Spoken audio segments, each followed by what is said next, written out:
Hello, everyone. My name is Devidas. I'm the CEO of the Future Moves Group, and welcome to part 5 of a 7-part series on Singapore and how it manages economic crisis.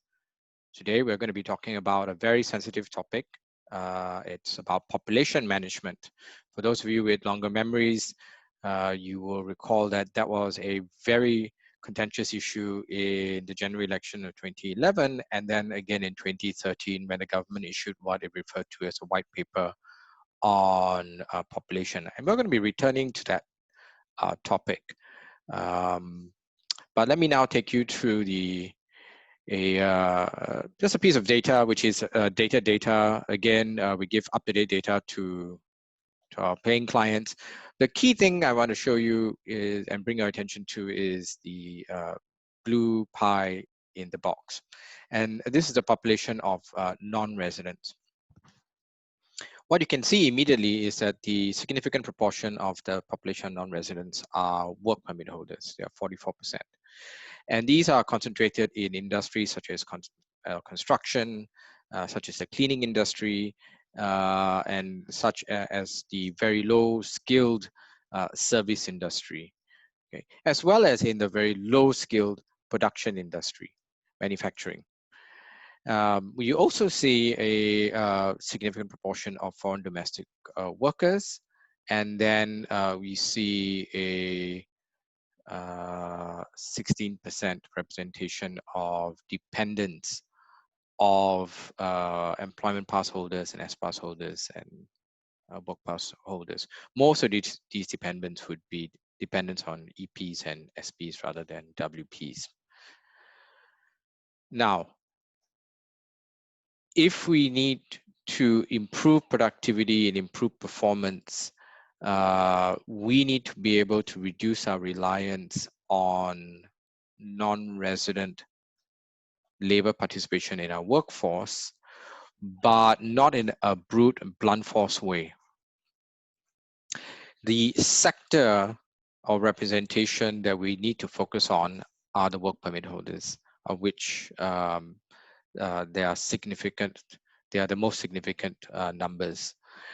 And I think that if the government were to finally get aggressive with regulatory and legislative and disincentive measures with the construction industry, with the cleaning industry, with the manufacturing industry, we can bring those numbers down, and we should set aggressive targets, potentially up to 50% reduction over the next 5 years. And when you compare Singapore's productivity, labor force productivity in these sectors against those of advanced economies, it is so low compared to where they are that there is no empirical reason why we cannot improve that labor force productivity through capital investments and therefore new processes and better organization, close that gap and reduce our reliance. When it comes to foreign domestic workers, this is slightly a different story. Singapore is a rapidly aging population. By the 2030, 1 in 4 of us is going to be above 65. And therefore, there's actually going to be a need for us to potentially rely on foreign domestic workers to provide assistance and support in the households. But I think we need to look harder at the quality control and appropriate training and accreditation of these foreign domestic workers so they can fill that specific need of supporting an aged population in the household. The next thing I'm going to say is going to be very unpopular, which is that a significant representation of dependents is completely natural when we take a review through a lens of humanity, right? You want people to be working here, but you want to allow them to have their families here with them, and you want them to bring their children, their wives, and then their grandparents, and then their great aunts, and etc. This is sometimes referred to as chain migration. I think we have to get this under control. We shouldn't eliminate it because, as I say, it is perfectly reasonable and justifiable, defensible to allow dependence of immediate families to be present here, because if we want to attract foreign talent into the country, we need to allow them to have their families be here. However, when viewed from an economic lens, this dependent slice of the non-resident pie are complete economic deadweight. They contribute nothing to the economy, but they extract from the economy in terms of consuming factor inputs such as land, energy, resources, add to our transport loads, etc. So we need to be able to manage and calibrate how we decide to qualify who is a dependent and how many can be brought and what are the conditions in which their stay here in Singapore should be governed by. And I think that's perfectly legitimate, even though it sounds harsh. But I come from an older school of political economic thinking that used to dominate Singapore's mode of governance in the 1980s and 1990s, which is you do what the data tells you to do and not what makes you popular. Happily, I have no political ambitions, so I can just speak to the data.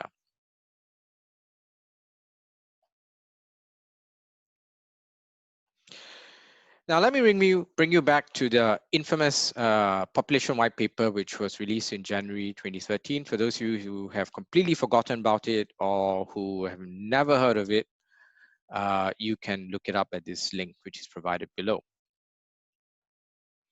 Now, on the right of the screen is a gentleman called Lu Tai Ker. Lu Tai Ker was the head of the Housing Development Board and widely considered to be the so-called architect of our public housing program. And he has, since 2013 till today, consistently called for a population target of 10 million. Now, the population white paper framed the discussion in terms of a planning target for 6.9 million total population by the year 2030. Now, if we look at the four boxes below, in 2013, the total population in Singapore was 5.399 million. In 2020, by the first quarter, it was 5.85 million. Now, if we look at that increase between 2013 and 2020, and we simply multiplied that by two factors to cover 10 years between 2020 and 2030, we would end up with a population of 6.72 million. So in fact, what has quietly been happening is that the government is tracking the plan that it laid out in black and white in the population white paper, albeit with some marginal calibration downwards. Now, the question of whether we should hit to 10 million as a target is a complex one that has to do with whether we can handle that from a housing infrastructure point of view, from a transport infrastructure view, and also whether from an economic point of view, it actually makes sense when we're entering into a space which is going to be defined as a digital economy, not a traditional economy.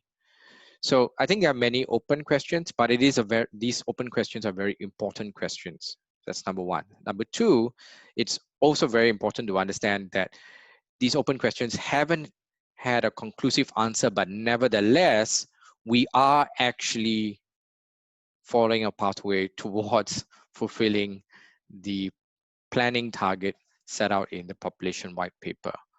Now, does COVID-19 change the way we want to look at that trajectory and how we want to manage not just the quantity and the flow, but the quality and the conditions in which we allow the population to grow? I think these are two separate buckets of questions, and they're both should be subject to policy debate.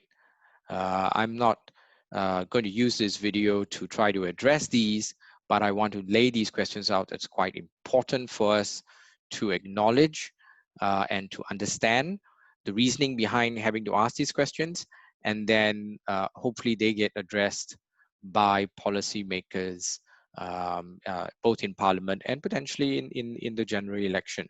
But the electorate and businesses both have a stake in both the asking and how these questions get answered. Now, let me do something that in Singapore, in the vernacular, we refer to as selling koyok, which is basically selling snake oil. In the year 2013, after the publication of the population white paper, the opposition, official opposition of the day at that time and now, the Workers' Party put out their own response to it.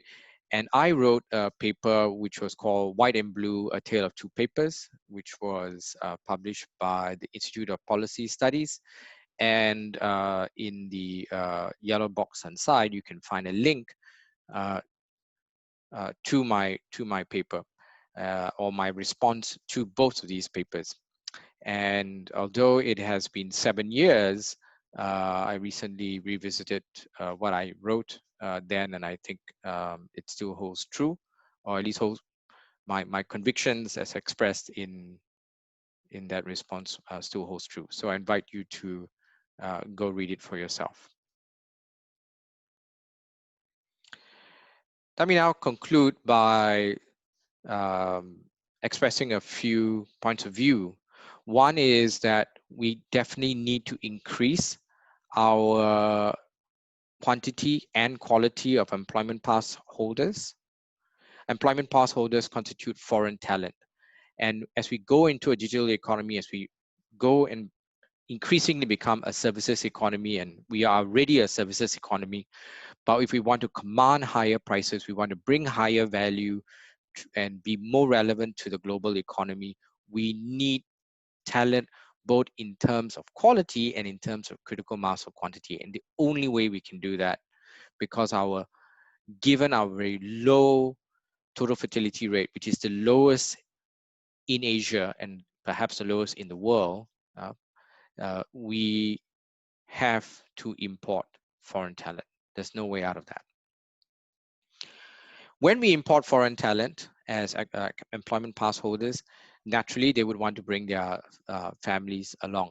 And I think it's legitimate to put a head tax on dependents in order to reflect the fact that they produce no economic benefit, but they extract economic cost.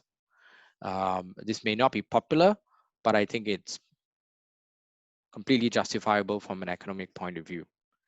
I think we need fewer S-Pass holders. S-Pass holders are one level of skill below employment pass holders. I think these are jobs that can be substituted by technology, and we should try to move in the direction of substituting our dependency on S-Pass holders with technology by becoming a smart nation, right? To use the government's lingo. And we need far fewer work pass holders. And I'm talking about a contraction by as much as 50% within the next 5 years. And I think that kind of aggressive targeting is required to ensure that these industries, particularly the construction industry, gets the message, and not to make a pun of it, to hit the nail on the head, because they have resisted for more than 2 decades adopting measures towards trying to become more productive, more lean. It's also important that we adopt more safe practices in the construction industry, because it is a disgrace, the level of the number of fatalities every year that the construction industry produces and the number of injured foreign workers. I'll leave you to go and discover those numbers for yourself, but on a per capita basis, they are something that Singaporeans should be ashamed of, and we need to hold them accountable. by reducing the number of foreign workers and adopting better technologies and better processes, we will end up bringing those numbers down. And so we have a moral duty to do so, as well as an economic imperative to do so. And the COVID situation clearly, given the numbers of concentration of infection cases in the foreign worker population versus the community, also provides us a public health imperative in anticipation of potential future pandemics that we will be able to better manage. Finally, when it comes to foreign domestic workers, I think we should allow the numbers to grow, but these should be intakes which have suitable training and accreditation in order to be able to fill a defined and specific need. And that is helping Singapore households cope with the aged within those households. And that's going to take training, that's going to take better selection, that's going to take accreditation and standards, and supervision and enforcement by the government to ensure that those standards are complied with. Now, if you look at the picture on the left, clearly some of the things that I've said in this video and in previous videos are not popular and will lose me friends, but as it says here, if you're not losing friends, you're not growing up. If we are unable to face the truths of what numbers and what events and what trends are telling us and providing as weak signal indicators towards policy action, then either we are being irresponsible by putting our heads in the sand, or we're being irresponsible by making empty promises to find solutions at some future date, but without providing any details, and in reality, not really making an effort.